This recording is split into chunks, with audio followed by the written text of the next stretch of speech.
Hi everyone, my name is Peter. Thanks for joining me at Our Worship Sound. We're going to be working on our chords in this video today, and we're going to be developing our chords through this progression from Waymaker, which is originally from a Nigerian artist named Sinach. So giving credit where credit's due.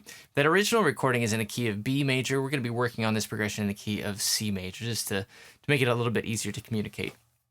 But the first thing you want to do with any of your chords, anytime you learn a new progression, is you want to be clear on what key you're in. And I have a video that walks you through the processes there. But like I said, we're going to be working in the key of C major. That is going to help us make a lot of relationships within these, within what we're playing here. From there, we want to know what scale we're playing. And the C major scale is just all naturals. And then we're going to number each note of the scale, 1, 2, 3, 4, 5, 6, 7. This is going to help us to know how to alter our chords later on, and also how to keep track of what chords we're playing, because we're going to start to think of them in terms of their numbers. So in this key, this chord progression, we have F, C, G, and A minor. Okay, so what we want to do is we want to start thinking of those in terms of numbers. And what I mean is the F chord is built off the fourth note of the scale, so we're going to call that the 4 chord. C is based off the first note of the scale, so that's the 1 chord. G is the 5 chord. A minor is the 6 chord. And as we do this in the long term, it's going to help us to keep track of what chords we're playing, learn progressions faster, learn to transpose, learn to play by ear, all sorts of good skills. But we're going to think of this as the 4 chord, 1, 5, 6 progression. Okay. The next thing we want to do is we want to start to work out inversions, because we don't want to have to be jumping all over the keyboard to play these different chords the same way. And we want to be able to add some variety to the way we play them as well. So each one of these chords can be played 3 different ways. We can play it with the root of the chord on the bottom, like this F chord with the F on the bottom, or we can put the F on top, or we can put F in the middle. And we want to be able to play any chord in any inversion. So I would recommend, if you're not familiar with playing them inversions, just get used to your fingers moving around, playing them in the different positions. So do something like,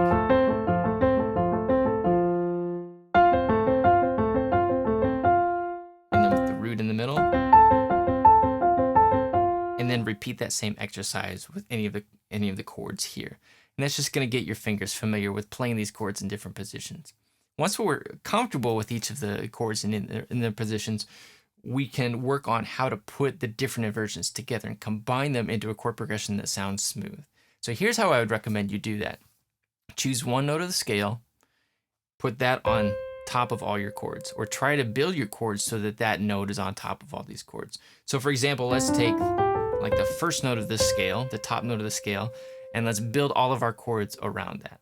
So our first chord is F, and that works well to put that C on top of the F chord. And then we can build our C chord down from that C. The G chord doesn't have a C in it, so we're either going to have to go to the D above C, or build it to the B that goes below C. So I'm going to choose this one. That's as close as we can get it. And then the A minor chord we can build down from that C as well. So we end up with a progression that goes like this. F in this position, C like this, drop down a note to play G there, and A minor. So that leads to a nice smooth sounding progression. And then it's easier to play too. Let's do this one more way, where we put the 5th note of the scale on top. Okay, so then right away, we have to make a choice with our F chord, because we can either go to the note above it or to the note below it. I'm going to go build it off the A above it, and then I can get back to that G by playing C here, G here, and then I'm going to have to go back up for the A. But still, we've got a nice smooth progression. Okay.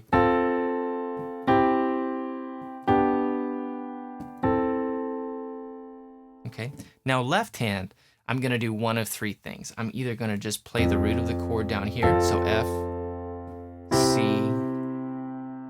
G, A, or I might play the root with the 5th above it, so like this.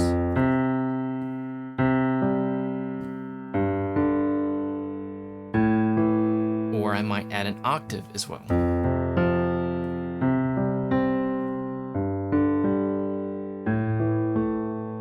And and I'm going to choose based on how much rhythm I need at any point. So let's talk about rhythm, okay? Early on in the song, we're probably going to want to keep it fairly simple and just play once per chord change. And that gives plenty of space to the other things and to developing the vocal at that point. Just keep it really simple. And then as the song builds in energy, we can add more notes. So now I'm using more notes in my left hand. And I'll show you what I'm doing with my right hand in a minute.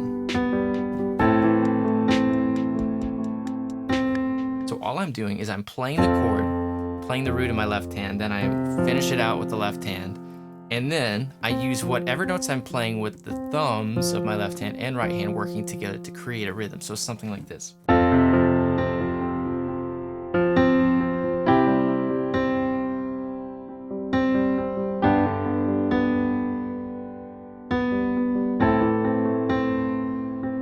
And that's a really simple technique that works well. So play the chord, finish it out, and then play more rhythms with your thumbs. And that's not going to get in the way, but it adds a rhythmic texture and more energy to what you're playing at that point. Okay, so we've talked about the chords and inversions, the left-handed rhythm. Let's talk about how we can change our chords a little bit to get a better sound. And what we're going to do is we're going to add the first and fifth scale notes to any chords that don't have them. Okay, and that's going to help to round out these chords and give them a more modern sound. So for this F chord, it has the C in it, but it does not have the G. So I can add the G to this chord and it's going to sound good. And this would give us an F add 2 because we have the 1, 3, and 5 of the chord. We're going to add, this was ended up being the 2 of the chord, a lot of numbers. And then I could also add the G but take out the A. And this is what we call an F2 chord, okay?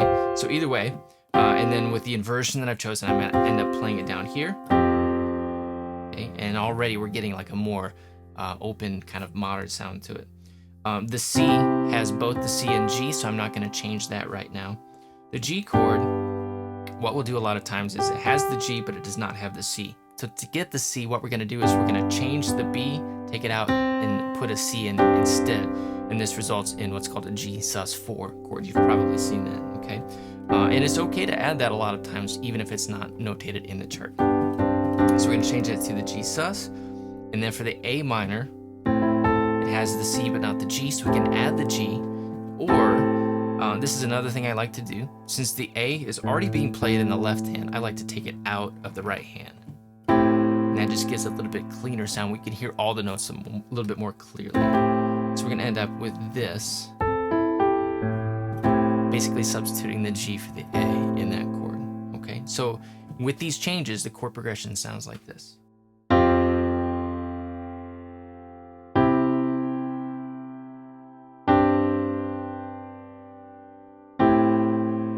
Okay, let me add some rhythm.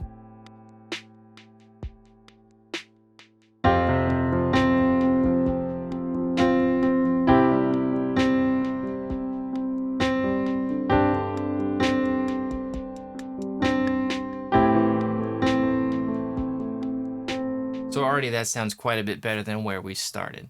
If you want to get really adventurous with your chord changes, you can start to add things like sevenths and ninths. Okay, so now we're thinking back with the chords and not just 1, 3, 5, but you can add the 7 or go one more step and add a 9. So F major 9 would be something like this.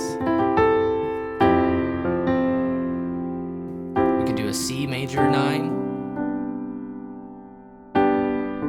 Still not gonna do too much with the 5 chord. Okay. This would be an A minor 9, okay. But like I said, that's a little bit more adventurous. Let your ear be your guide on that, but feel free to check out those other possibilities with adding some more notes to it. So make sure you start with figuring out what key it's in, work around your inversions, work out some rhythms, learn to alter your chords. You're going to be on your way to playing these chord progressions really well. If you want some help with this process and really developing it, you can check out Fluent Piano Chords, and you can do that at fluentpiano.com. Thanks for watching, everybody. Let me know if you have any questions. We'll see you soon.